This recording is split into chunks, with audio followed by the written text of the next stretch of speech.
wiring of your brain, but even the common sense things don't make sense. And so I'm like, why, like, what's going on here? And nobody else recognizes it, or so maybe like we could talk like a little bit on that. Definitely, for sure, bring it up. And that you, because I don't know if you've talked about it, and maybe you could tell me too about it now, just like briefly on, like, everybody, I feel like everybody's saying, I didn't know that I had PTSD. I didn't know. I didn't know. I went through EMDR last year. I didn't know.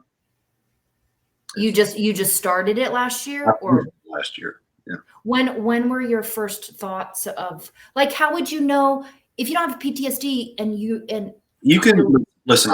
I'm a peer support and CISM. I teach it, and I can tell you these signs and symptoms of PTSD. And I had none of the ones on that list. I didn't have hypervigilance. I didn't have flashbacks.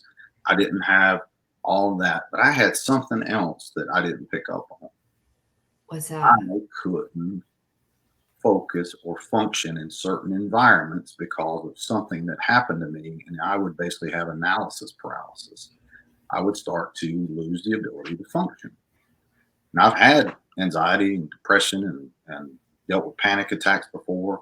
You're talking about somebody, I used to make fun of people who couldn't catch their breath, and then in 2010, I'm sitting at home and it feels like an elephant sits on my back and I can't breathe. I think I'm going to die. And I couldn't control it.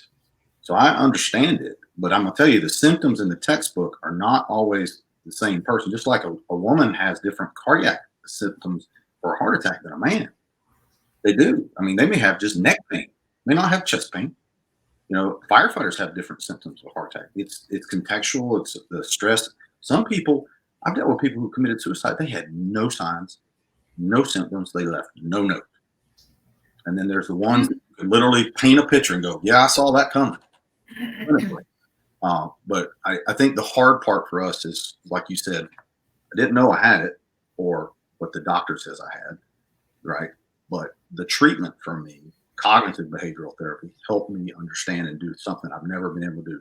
Remember it, but not relive it or re-experience it.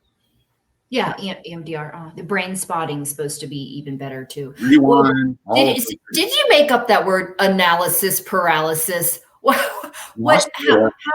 How do they label it like that? What do you mean? What do you mean? Analysis. You focus on something so long you can't. You just basically go in an ever diminishing circle of worry, and you cannot do anything about it. I've seen, and the example I would use is. Do I have that? Another thing could be ADD, could be just too much going on. But I will tell you where I've seen it is in two different ways that I've seen it manifest in firefighters. I've seen an experienced veteran firefighter who never has a problem doing his or her job. And they step out of the fire truck and their company officer tells them to do a task. And you see them freeze. Or they just start stumbling and can't do something they've done hundreds and hundreds of times. They lock up. They pick up the radio, press the mic, and say nothing. I've also seen it manifested in another way. This weird version of claustrophobia. Firefighters who've never had a problem wearing their face piece. That's Rick. Rick is one of my stories too, because I know Rick really well. Is all of a sudden you put your face piece on and you feel like everything's closing in on you. You can't breathe. And I watch them when we do our annual SCBA training, when we're just crawling through a maze with no smoke or fire.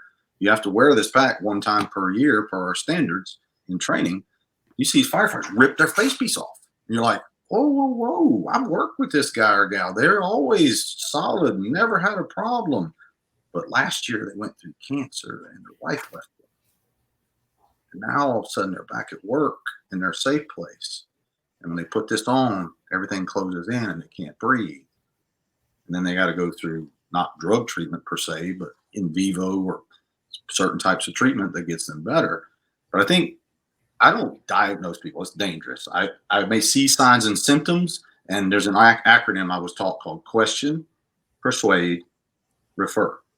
You recognize the symptoms. A firefighter can recognize something's wrong with someone when I'm doing an assessment in their vitals.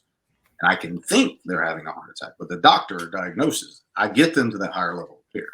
I may think my friend that I'm helping has that, but I would talk to our clinician and say, I'm talking to someone. These are the things they're saying. I don't mention their name. And our clinician would say, I think you need to bring them in and let me have a conversation with them. And if they're comfortable, if not, we'll get them to someone they're comfortable with, because they're outside of my scope. I'm a peer support person, not a doctor, right? But I think that's part of it, is people don't A, recognize it. At least you're recognizing it. B, what do you do when you recognize it? You know, when I first had a problem, my wife recognized it. I didn't.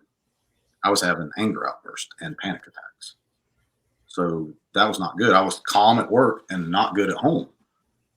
So she called me out. So these are all symptoms, though, of the insidiousness of it all. I don't think we've